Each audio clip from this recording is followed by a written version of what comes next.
Hey guys, what's up? It is Sean, and I apologize for not really having any structure. You know, like posting on a Friday or a Tuesday every week. I don't have that. I'm finding the more and more I go, it's kind of whatever I feel like. And this is one of those videos. RBF, green screen, now this one, those weren't on the list. It just happened because I have this emotional thought. It's not really an emotional thought, but it's a video thought, and I want to get it in the video because I keep talking about it in my head, and I'm realizing that if you don't put it on paper, or if you don't put it on video, it's never going to get out of there, and it's going to die. Don't necessarily have the time for it today, but you guys ever ate a bologna sandwich and put like barbecue chips on it? Like, it's pretty good.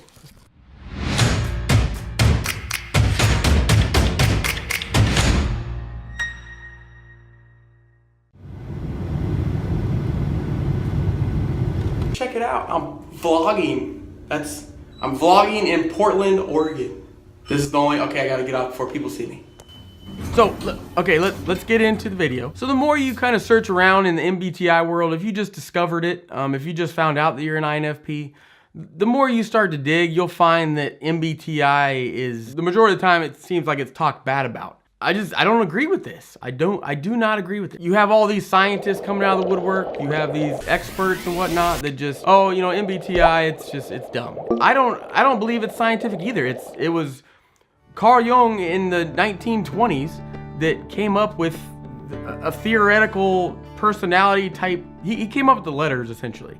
The E, the I, the N, the E, the N, E, N, I, all that stuff. And what happened was, it was just kind of there in his studies, and you know, that's what he developed. It wasn't until like in the 60s, Catherine Briggs and then Isabel Myers, mother-daughter, Isabel was the daughter, but they came along and essentially found Jung's work, and they wanted to turn it into a practical type MBTI that we know today, and it's just basically a useful tool that others can access. And Jung was a psychiatrist. He just didn't formulate it into the, say, like, he came up with the letters, but he didn't necessarily, he did not make like 4 letters, like the INFP and the ESTJ. He didn't put them together to help people find their preferences. That was the Briggs and Myers team that all came with the combination of the Jungian theory. It's said that Isabel was an INFP. So that's pretty cool. Catherine was an INFJ. Jung was an INTP. There's probably different websites that mix that up slightly, but heavily I've found that Isabel was said to be an INFP. That's just pretty cool, and it does make sense why I personally am drawn to it. So when you see all this stuff, it's not scientific, it's dumb, it's this and that. I've gone through a large portion of my life where, and I'm still doing it, where I don't feel like I fit in with the crowd. It's a lot part of the FI and, you know, believing in my values, and just because we're INFPs together doesn't mean that we still have the exact same things. We're still gonna use that FI, and we're gonna use that filter for everything that comes across our path. It's just when it comes in to us, emotionally, whatever it is, we're going to see if this matches up to our values or not. If it doesn't, we essentially disregard it. So again, we may be INFPs and largely we do relate to each other, but there's things that you and I experience on our day-to-day basis, where we're from, things like that, that we just aren't gonna agree with value-wise because it's not part of our value system. We're individuals, and that's a big thing with this. It's like, well, I'm not gonna be put in this box. It's not a box. It's a foundation to understand. Growing up, as you get older, you start putting the pieces together as us INFPs. It's very difficult in the beginning. They say our type is the most highly suicidal. And I think a lot of that is just when you feel so isolated and you just can't get past that knowing who you are. You don't have anyone to talk to because you feel no one understands you. I don't know anybody. I'm a weirdo. And so I think a lot of that is just how deeply we are in touch with our emotions, and a mixture of that concoction is just a nasty cocktail to where, unfortunately, there's a statistic that someone came up with that INFPs apparently are more suicidal than the other type. It doesn't mean we can't shine, and once we get through that cloud, be like super beneficial to society. You gotta fight through that. And the thing is, if you don't know where your foundation is, then it's like, how you can't talk to anybody about it. So for us, like for me, I self-research all the time. I don't typically go to people for things. I have something in my head, I wanna validate it. So I'll research it. I'll go on YouTube, I'll do numerous things, read books, read magazines, go on my phone. I'll do a lot of things to basically validate things of, okay, I'm not crazy, I'm not this, I'm not that. I don't care if it's not scientific or not. I don't care. It's not scientific, everybody. Who cares? I personally like it because if it wasn't for MBTI, you and I wouldn't be talking to each other right now. You're not really talking to me. I'm aware of what, I get it. It's a camera. You know what I mean. MBTI, it gives you something to go off of. And that's what I mean. Everything when I read the descriptions on the multiple different websites, I don't agree with 100% of it. The majority of it, whatever that percentage might be of, I agree with, that makes sense. That's me. That's part of my struggles. That's part of I can do that. That's a good thing I can do. I think a lot of the ones that I have read and I found on websites and watched and YouTube videos and such like that, and when you just come across these that just disregard MBTI and just because it is essentially basics. Go into the Enneagram, you go down the cognitive functions. Those are more in depth. If you didn't go to school for this, in college I went to like 2 psychology classes. Like I loved them, but that was it. So I didn't have like all kinds of socionics and all that kind of education backing. All mine's just self-taught and self-read. But it's very intimidating. So MBTI gives you kind of like a gateway foundation to just, hey, what are these little 4 letters? Simple. And what do these mean? It gives you something to go off of. So I think a lot of times when these professionals or the people that study big time, they kind of fluff MBTI. Yeah, well, they're very knowledgeable. It's the surface level type things. But when you go deeper, it is going to help you even more. You have to use MBTI as a starting point just to kind of understand. And then when you start digging deeper, it gets cool.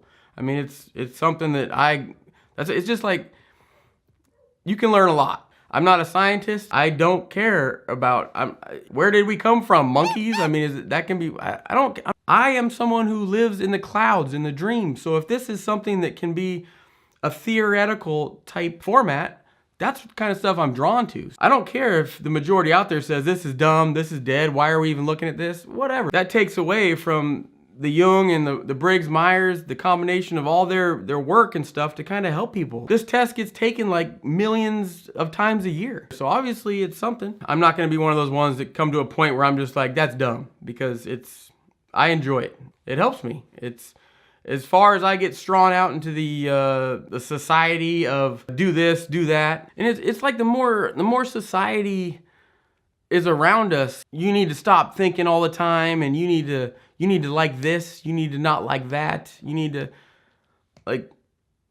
that's why I like being an INFP. Straight up. I like it because we have the capability to break that barrier of society and how they hold you down and stay in this little bubble right here. Don't go anywhere else. Don't go look above the canopy.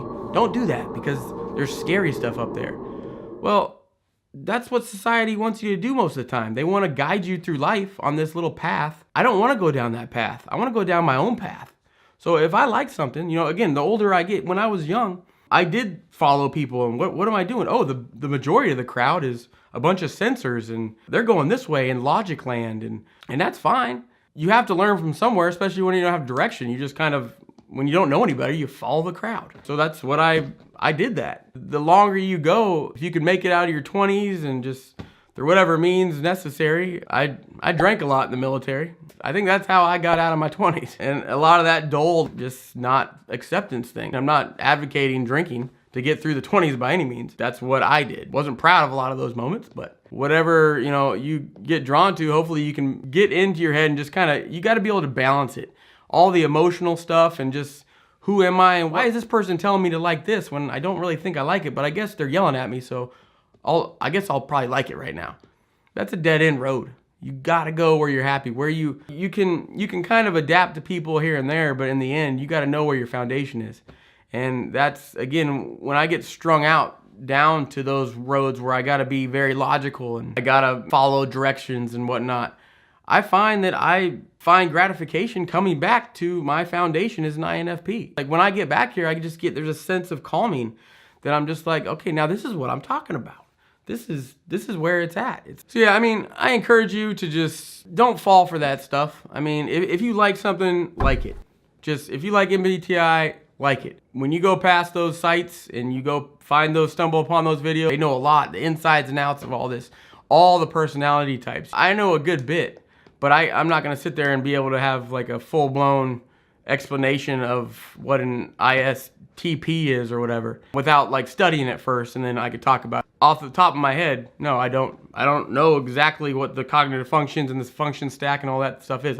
I don't. So for me, it is about basics, and you have to you have to use the basics. Just whatever it is, music, the type of clothes, blue hair. I like the color blue, as you can see, blue everywhere. It's funny because I have a 9-year-old daughter. All the stereotypes out there about the girl's favorite color is pink. Girls like Barbies. Boys like monster trucks. It's dumb. I mean, pink, blue, they're colors. If you like pink, you like pink. I don't like pink, I like blue. Yes, I have the primo blue color, but I like blue. So yeah, my daughter, her favorite color is blue. It's not pink, she doesn't really like pink.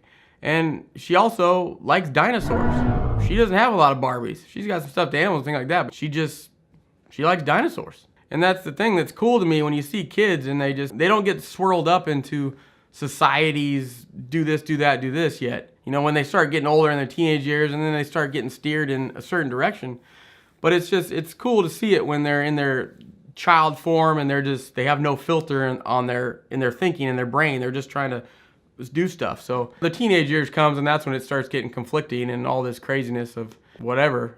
People trying to take you in their direction, and then you got to kind of figure life out, obviously. But right now, no, it's just she likes that stuff and she'll wear a dinosaur shirt all day long. And there's no, if we can go back to that time, like to get away from this, it just blasts you from every different angle of this is stupid, don't follow it.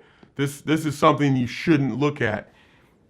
I don't care. It's hard because it's overwhelming at times because there's such a massive amount of it out there. So you might get caught up. I'll get pulled down that road a little bit. Again, like I said, the older I get and the more I'm comfortable with who I am and I really know who I am, I can quickly release that person's hand pulling me that way, and I can just no, I want to be over here. This is what I'm into. I'm sorry that you don't like this, but I do. So I think Donkey Kong is the best game ever. Donkey Kong sucks. You know something? You suck. So anyway, this was a video again. It was a random video. I was driving and I watched a video today. It triggered it. This one was pretty, I think I was doing a lot of yelling in this one. So I'm gonna have to kind of lighten it up with some humor and some pictures because I think I was pretty aggressive on this one. And I think it was just just standing up. I get upset with the society thing. I feel fortunate when you see all that and you just see people not reaching their potential because of being mind manipulated and not being able to. We're fortunate to be able to know who we are, to be able to get the opportunity to really know who we are. I really do think that. So we have our negatives, but a lot of people, INFP, my life sucks, so difficult. If you can just push through it and stick with it and just stick with yourself, you can really breach that canopy of society, and that's truly where happiness is. It really is. Just don't be a follower. Just trust your gut, trust your instinct, trust your intuition, and we just have that ability to know who we are, more so other than a lot of the types do. So take that as a positive, a superpower that we have. All right, that's it. I'll try to do one of my top 20 videos the next time, but I can't promise anything. So, all right guys, see you later.